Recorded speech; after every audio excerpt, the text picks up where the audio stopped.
No coração do continente africano, um nome tem se destacado com intensidade crescente, moldando uma nova narrativa política, tecnológica e simbólica para seu país e, por que não, para toda a região do Sahel. Ibrahim Traoré, presidente de transição de Burkina Faso, tem se posicionado como uma das figuras mais audaciosas e polarizadoras da atualidade africana. Sob sua liderança, o país vive uma reconfiguração total de sua identidade nacional, e um dos símbolos mais chamativos dessa transformação emergiu recentemente. A apresentação dos primeiros ônibus elétricos, supostamente fabricados integralmente em solo burkinabê. Este anúncio se transformou rapidamente em manchete não apenas na África, mas também em diversas partes do mundo, gerando entusiasmo, orgulho patriótico e, ao mesmo tempo, uma onda de ceticismo. A narrativa apresentada por Traoré é clara e estratégica. Ele quer que o povo de Burkina Faso acredite e que o mundo veja que seu país está trilhando um caminho de independência industrial, inovação tecnológica e soberania energética. Durante a cerimônia de apresentação do veículo batizado de Itaouá, uma atmosfera carregada de simbolismo foi construída. Segundo o governo, o ônibus é um projeto genuinamente nacional, desenvolvido e montado por engenheiros burkinabês, com tecnologia adequada ao contexto africano e voltada para a mobilidade urbana sustentável. O nome Itaouá em si carrega raízes culturais, significando independência, resistência e renascimento. Palavras que se encaixam perfeitamente no discurso que Traoré tem repetido desde sua ascensão ao poder. Ainda de acordo com o governo, o ônibus conta com uma autonomia de 330 km por recarga, sistema de abastecimento elétrico com suporte solar, tempo de recarga de aproximadamente 30 minutos e um design que reflete a estética e as necessidades locais. Foram apresentadas duas versões, a Native, mais voltada ao uso urbano, e a Sahel, com reforço para percursos em regiões mais áridas e desafiadoras. Ambas vêm equipadas com painel digital, sensores de segurança, GPS integrado, sistema de câmeras, ABS, airbags e conectividade via Bluetooth. A fábrica onde os veículos teriam sido desenvolvidos foi anunciada como uma instalação localizada na área de Ouaga 2000, um distrito conhecido por abrigar instalações administrativas e projetos de infraestrutura ambiciosos. Tudo parecia fazer parte de um plano coeso, moderno e bem orquestrado para posicionar Burkina Faso como um farol de inovação autônoma em uma África ainda fortemente dependente de importações e acordos comerciais desequilibrados. No entanto, nem tudo é tão sólido quanto parece à primeira vista. A euforia inicial foi logo confrontada por uma avalanche de questionamentos vindos das redes sociais, da imprensa internacional e de observadores políticos que começaram a investigar a origem real dos tais veículos. As dúvidas começaram a surgir quando internautas perceberam semelhanças visuais marcantes entre os ônibus Itaouá e modelos já existentes da indústria automobilística chinesa, especialmente o Dongfeng Nami Box. Rapidamente, fóruns como Reddit, páginas de checagem de fatos e colunistas especializados em mobilidade urbana começaram a apontar que os veículos apresentados por Traoré seriam, na verdade, carros chineses rebatizados, repintados e comercializados como produtos locais sem qualquer modificação estrutural significativa. Vários analistas afirmam que não existe atualmente uma linha de produção de veículos elétricos plenamente funcional em Burkina Faso e que, portanto, seria logisticamente impossível que o país tivesse desenvolvido e montado os ônibus do zero. Para além disso, imagens aéreas e levantamentos geográficos da suposta fábrica de montagem em Ouaga 2000 não indicam qualquer atividade compatível com produção em escala. O que se viu, segundo essas análises, foi uma estratégia de rebranding, importar veículos prontos da China, aplicar um novo nome, criar um discurso nacionalista em torno deles e apresentá-los como conquistas tecnológicas endógenas. Essa operação de branding pode ter um objetivo simbólico poderoso: restaurar o orgulho nacional em um país que, por décadas, sofreu com a instabilidade política, a presença de forças estrangeiras e a dependência econômica. No entanto, a credibilidade desse projeto está sendo colocada em xeque e a percepção pública, tanto interna quanto externamente, começa a se dividir. Por um lado, há os que celebram o gesto, mesmo que seja simbólico, como um passo importante na direção certa. Uma demonstração de que é possível sonhar grande, inspirar uma juventude ansiosa por mudança e projetar um novo horizonte para Burkina Faso. Por outro, há os que denunciam o episódio como mais um capítulo de propaganda política que mascara a fragilidade das estruturas. A situação se torna ainda mais complexa quando se observa o contexto mais amplo da política de Traoré. Ele tem se posicionado fortemente contra a influência ocidental, rompeu laços com a França, expulsou missões militares estrangeiras e aproximou Burkina Faso de novas alianças estratégicas com países como Rússia, Mali e Níger. Sua retórica é voltada à restauração da soberania total do povo burkinabê e à recusa de qualquer tipo de neocolonialismo, seja político, econômico ou tecnológico. Dentro dessa lógica, o lançamento dos ônibus elétricos se encaixa perfeitamente. Um gesto de ruptura, de afirmação nacional, de ousadia. Mesmo que tecnicamente o projeto não represente um avanço industrial genuíno, ele carrega um peso simbólico que serve ao propósito maior da narrativa que Traoré constrói todos os dias. A estratégia não é apenas industrial, é política, psicológica e simbólica. E nesse jogo de símbolos, a verdade objetiva importa tanto quanto a percepção coletiva. O discurso é poderoso porque promete um futuro diferente.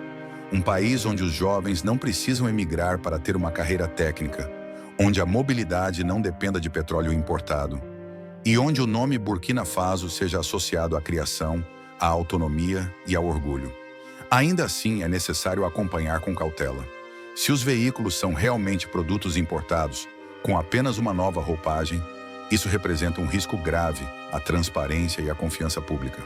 O futuro dirá se Traoré conseguirá transformar o gesto simbólico em progresso real, ou se o brilho desses veículos elétricos será apenas uma faísca fugaz em meio à escuridão dos desafios estruturais que ainda assolam o país.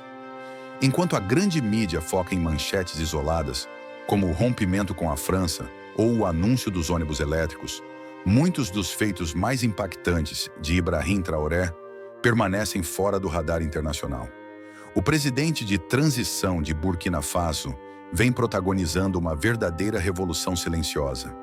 Uma transformação que atinge áreas vitais, como agricultura, mineração, habitação, saúde, finanças e cultura, com profundos impactos na vida cotidiana da população burkinabê.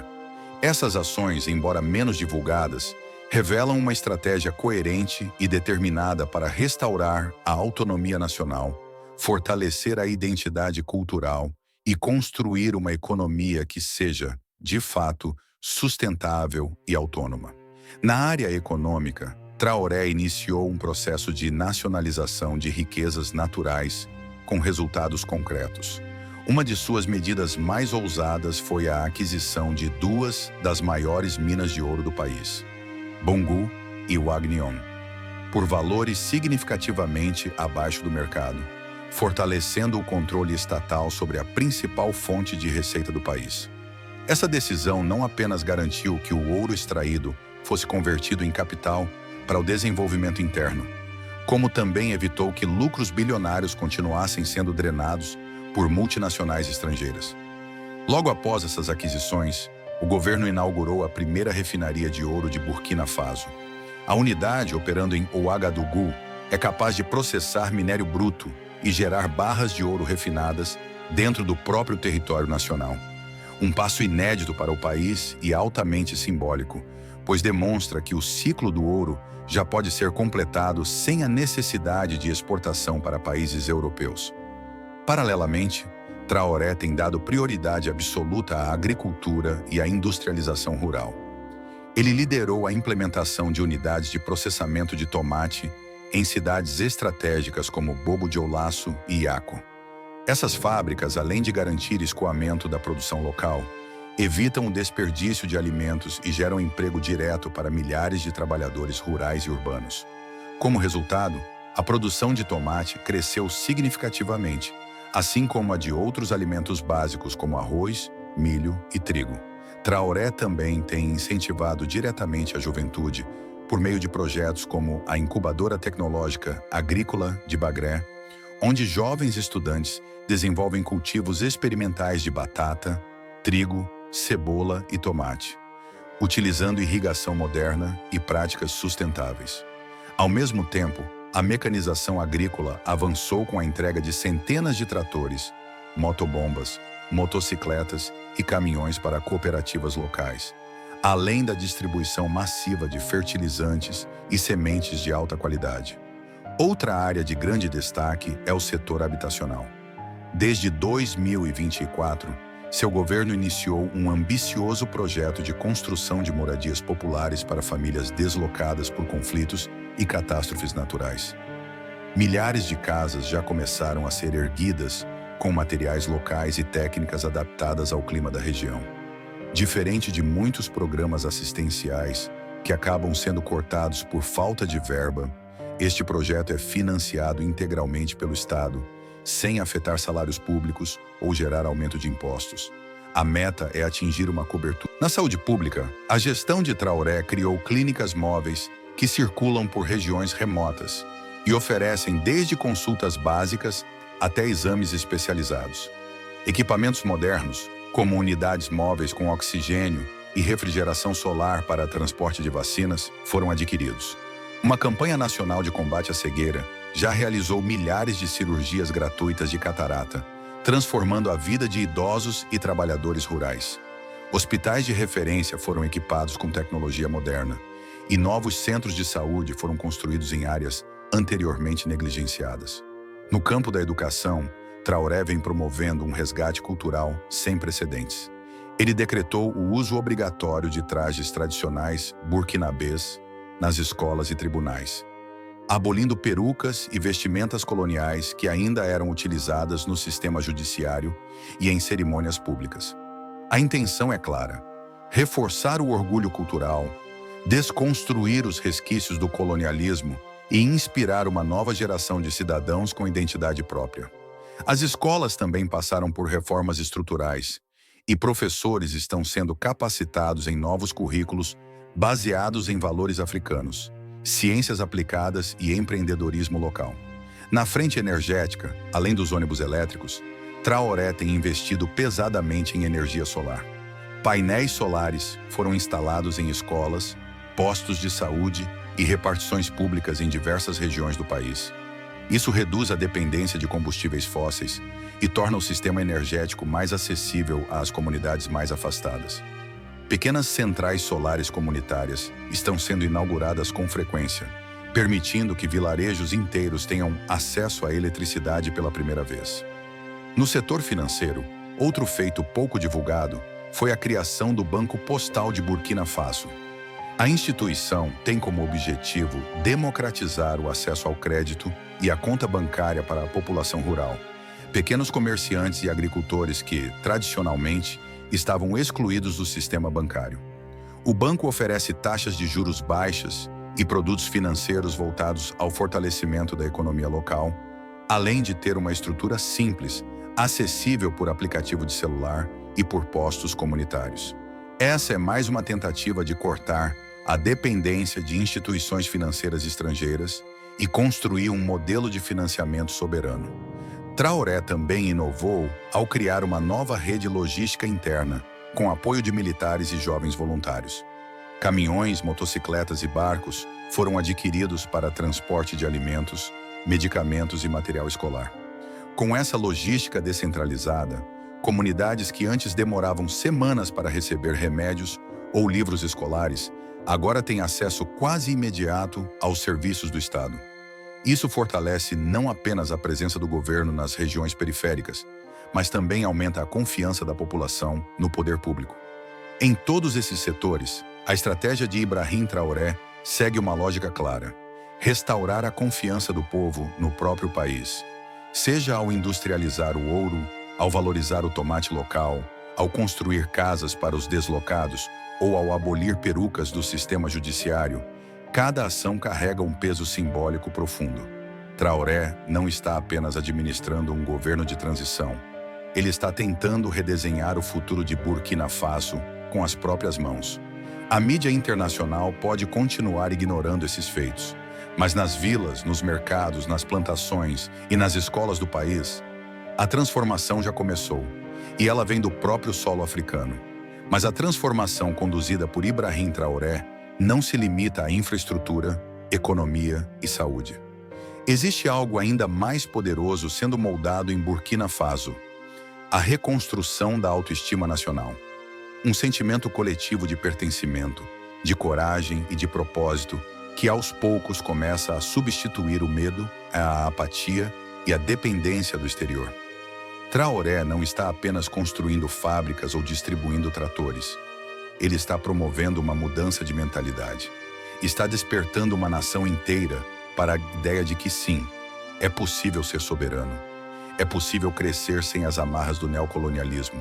E é possível caminhar com os próprios pés, mesmo em meio a tempestades. Na juventude, esse impacto é visível. Milhares de jovens que antes sonhavam em fugir do país em busca de um futuro melhor na Europa, agora voltam seus olhos para o próprio território. Começam a enxergar oportunidades nas próprias terras, nas próprias mãos, nos próprios saberes. Movimentos comunitários, cooperativas agrícolas, startups de energia solar. Em pouco tempo, ele se tornou um símbolo de resistência e de identidade africana, não apenas em Burkina Faso, mas em todo o continente. Seus discursos são curtos, diretos, quase sempre em francês ou nas línguas locais, mas cheios de intensidade. Em suas aparições públicas, veste-se com simplicidade, muitas vezes com trajes típicos ou uniformes militares humildes. Ele anda entre o povo, escuta, fala olhando nos olhos, come o mesmo arroz que os soldados e carrega uma energia que lembra os grandes líderes africanos da libertação do século XX. Mas com uma leitura moderna da realidade, usando redes sociais, tecnologia e informação como armas tão importantes quanto as fuzis. Mesmo frente a tentativas de desestabilização, como golpes frustrados e ameaças externas, ele permanece firme. Suas respostas são sempre simbólicas e firmes. Quando armas são capturadas de traidores, ele as derrete e as transforma em obras de arte para decorar escolas e praças públicas. É a transformação literal da guerra em beleza, do ódio em cultura, da violência em memória. Um líder que entende que o poder não se sustenta apenas na força, mas na capacidade de inspirar e unir. Outro ponto relevante que a mídia pouco comenta é o papel de Traoré no fortalecimento da diplomacia africana independente. Junto com Mali e Níger, ele fundou a Aliança dos Estados do Sahel, AES, um bloco que tem como objetivo a cooperação militar, política e econômica fora dos domínios da CEDEAO, influenciada por interesses europeus. É um movimento ousado que representa não apenas uma reconfiguração geopolítica, mas um grito de autonomia que começa a ecoar também em Guiné, Togo e outros países da região. O futuro que Traoré vislumbra não é apenas para Burkina Faso, é para toda a África Ocidental. E enquanto a mídia internacional insiste em retratá-lo como um líder golpista ou militar radical, o povo o reconhece como algo diferente. Nas ruas, o nome de Traoré é cantado com orgulho. Sua imagem é estampada em camisetas, murais e bandeiras. Crianças crescem ouvindo que é possível sonhar, plantar, criar, vencer, sem pedir permissão a ninguém. E talvez seja exatamente isso que incomoda tantos grandes centros de poder. O fato de que um jovem capitão africano, com menos de 40 anos, sem apoio do Ocidente, está conseguindo transformar um dos países mais pobres do mundo em um exemplo de dignidade e soberania. Burkina Faso ainda enfrenta desafios imensos. A insegurança causada por grupos armados, a pobreza extrema em regiões isoladas, o impacto das mudanças climáticas e a pressão constante de interesses externos. Mas nunca antes o país caminhou com tanta clareza em direção a um projeto nacional próprio, livre de interferências coloniais. Nunca antes a palavra revolução pareceu tão literal e ao mesmo tempo tão popular. Ibrahim Traoré não é um salvador, e ele mesmo nunca se apresentou assim. Ele é um servidor público que decidiu enfrentar o sistema, peitar os poderes tradicionais e devolver o país ao seu povo. E nesse processo, ele está nos ensinando algo profundo: que a soberania não se pede, se constrói, que a liberdade não se compra, se planta, e que a dignidade de um povo não se negocia, se vive. Se você chegou até aqui, é porque sente, assim como nós, que há algo de muito maior acontecendo em Burkina Faso. Algo que vai além da política, além das manchetes e além dos mapas. É o renascimento de uma África que acredita em si mesma. Uma África que não implora, mas constrói. Que não copia, mas cria. Que não se curva, mas se levanta. E talvez, ao final de tudo isso, a grande história que o mundo precisará contar não será sobre guerras, nem sobre sanções, nem sobre recursos. Será sobre um povo que ousou resistir e sobre um líder, jovem, negro, africano, que decidiu, contra tudo e contra todos, devolver a esperança à sua terra. Se você se emocionou com essa história, compartilhe esse vídeo com alguém que precisa conhecer a verdadeira Burkina Faso. E se inscreva no canal para não perder nenhum conteúdo como esse.